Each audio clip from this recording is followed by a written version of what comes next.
Martin Kaymer won the 2010 US PGA Championship and early the next year was crowned world #1. But it proved a short-lived reign, the German struggling with expectations for several seasons. Now he's back to his very best, winning the PGA Tour's premier event, the Players Championship, just a few weeks ago. I met up with him at Wentworth.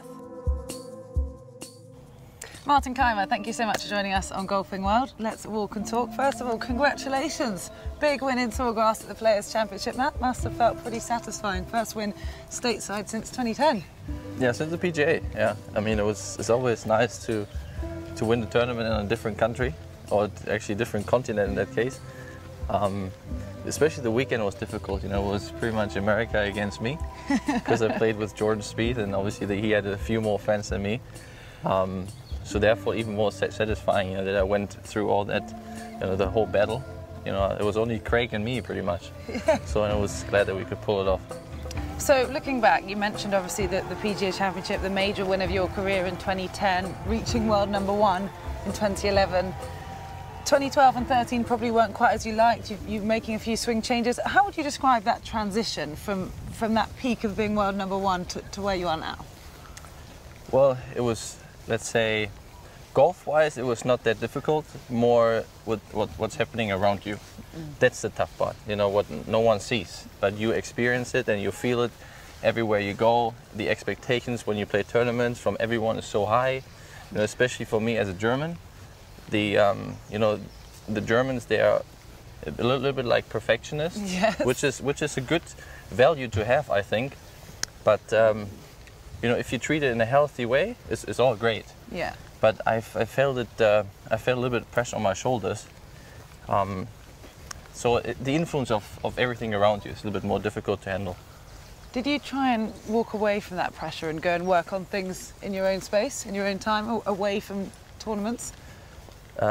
No, and that was the problem. You know, it was very difficult to learn, and it was quite exhausting. But therefore, you know, for the future as a person, you learn very, very much about yourself that you can use then on the golf course. But I was never really the kind of guy to say no to a lot of things.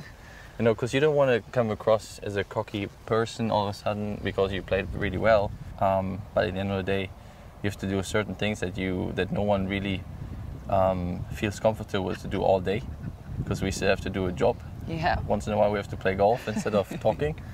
But it's part of it, and if you find a balance there, it's okay.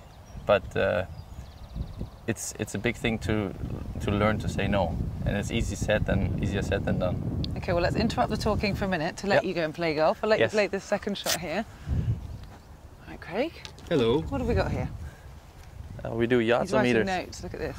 Very serious. There we go. Not quite. He's written 135 plus 10 is 145. Yeah, he's really shy, you know.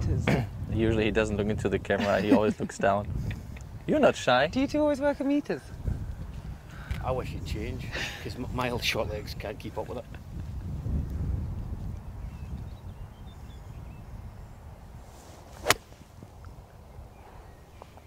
Oh, sit.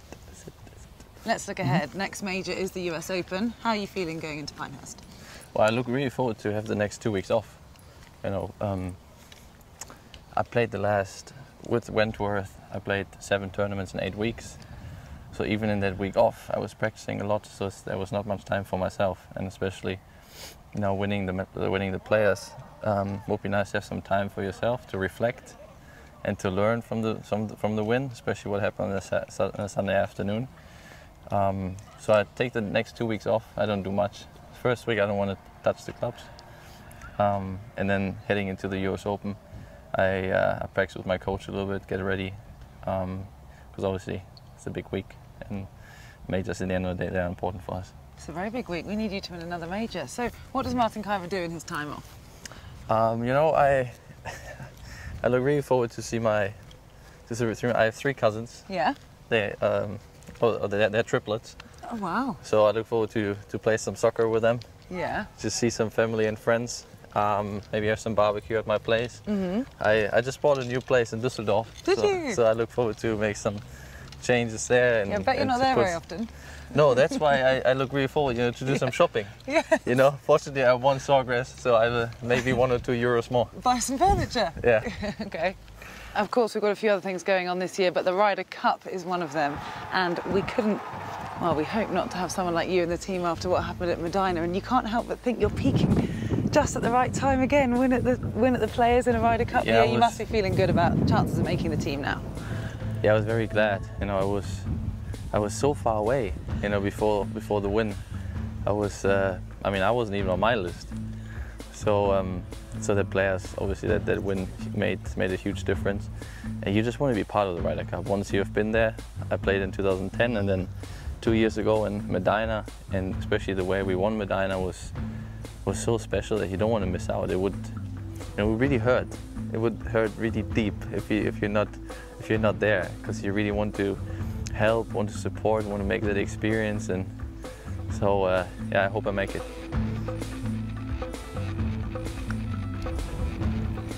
Oh, never in doubt.